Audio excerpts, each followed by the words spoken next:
सभी विद्यार्थियों का इस YouTube चैनल भोज एकेडमी में स्वागत है। आज के वीडियो में हम लेकर के आए हैं कक्षा 9 में अर्थशास्त्र का अध्याय 4। तो इस अध्याय 4 के ब्लूप्रिंट आधारित प्रश्न उत्तर। यह अध्याय 4 है भारत में खाद्य सुरक्षा। भारत में खाद्य सुरक्षा से कुल 3 अंक के प्रश्न पूछे जाएंगे और 3 अंक के प्रश्न में सारे प्रश्न 1-1 अंक के रहेंगे। मतलब में हम देखते हैं सारे प्रश्न। भारत में सबसे पहले भयानक अकाल किस राज्य में पड़ा था? तो यह बंगाल राज्य में पड़ा था। बंगाल राज्य में किस वर्ष अकाल पड़ा? तो यह 1943 में पड़ा था। कुपोषण से सबसे अधिक प्रभावित कौन होते हैं? कुपोषण से सर्वाधिक प्रभावित होती हैं महिलाएं। कालाहांडी किस राज्य में स्थित है? तो यह कालाहांडी यह उड़ीसा राज्य में स्थित है। गेहूं क्रांति शीर्षक से एक विशेष डाक टिकट किसने जारी किया था? गेहूं क्रांति शीर्षक से जो डाक टिकट जारी किया वह तत्कालीन प्रधानमंत्री इंदिरा गांधी थी। काम के बदले अनाज कार्यक्रम किस वर्ष शुरू हुआ? काम के बदले अनाज कार्यक्रम 1977-78 में शुरू हुआ था। उसके बाद देखिए, अंत्योदय अन्न योजना अंतर्गत निर्धनता रेखा से नीचे रहने वाले लोगों को कितना अनाज दिया जाता है? तो यह 35 किलो अनाज दिया जाता है। नेक्स्ट प्रश्न, 1943 के अकाल में भारत के बंगाल प्रांत में से कितने लोगों की मृत्यु हुई थी? तो यह 30 लाख लोगों की मृत्यु हुई थी।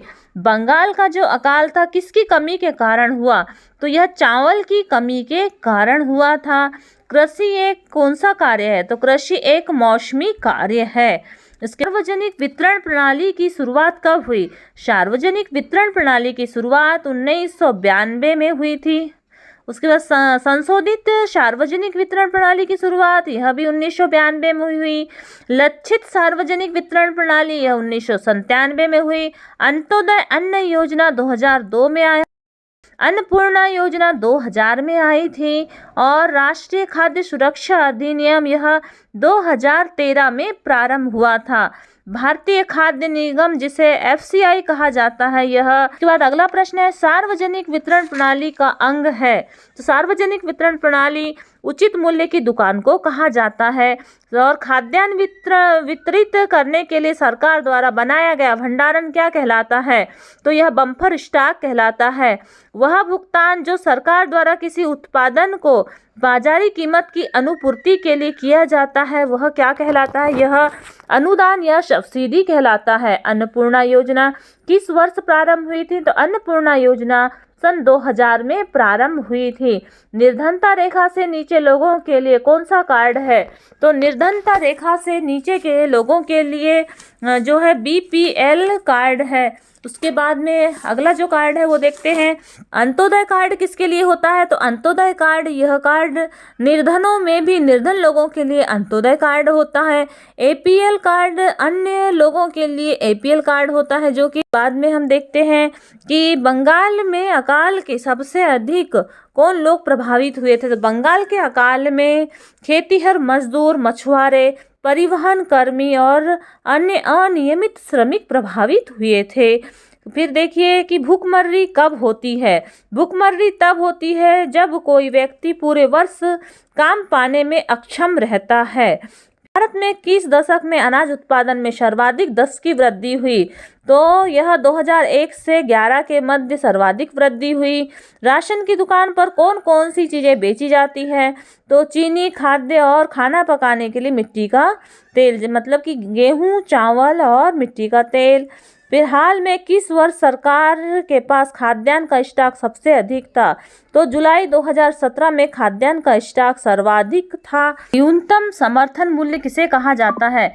किसानों को उनकी फसल के लिए पहले से घोषित कीमतें दी जाती है। यह मूल्य को न्यूनतम समर्थन मूल्य कहा जाता है। निर्गम कीमत किसे कहा जाता है? तो निर्गम कीमत वे होती हैं जो जिस क्षेत्र में खाद्यान्न की कमी होती है तो गरीब वर्गों में बाजार कीमतों से कम कीमत पर अनाज के वितरण किए जाते हैं। इसे निर्गम कीमत कहा जाता है। फिर एकीकृत बाल विकास सेवा कब प्रारंभ हुई थी? तो एकीकृत बाल विकास सेवा 1975 में शुरू हुई थी। अन्नपूर्णा योजना किन लोगों के लिए तैयार की गई है? तो यह दिन वरिष्ठ नागरिकों के लिए अन्नपूर्णा योजना तैयार की गई है। उसके बाद देखिए अन्नपूर्णा योजना में कितने किलो अनाज दिया जाता है? तो अन्नपूर्णा योजना में 10 किलो खाद्यान्न दिया जाता है। इसके बाद में अगला प्रश्न है कि अंत्योदय अन्न योजना किन लोगों के लिए है? तो अंत्योदय अन्न योजना निर्धनों में सबसे अधिक निर्धनों के लिए है। इसके अंतर्गत 35 किलो खाद्यान्न दिया जाता है। तो इस प्रकार से यह आपके अध्याय 4 के 1 नंबर वाले प्रश्न उत्तर हुए। और इसी प्रकार और भी आईएमपी प्रश्न उत्तरों के वीडियो आप तक पहुंचाए जाएंगे। तो आप यदि इस चैनल में नए हैं तो इस चैनल को सब्सक्राइब करें और वीडियो को अधिक से अधिक छात्र छात्राओं तक शेयर करें ताकि महत्वपूर्ण जानकारियां सभी छात्र छात्राओं तक पहुंच सके। धन्यवाद।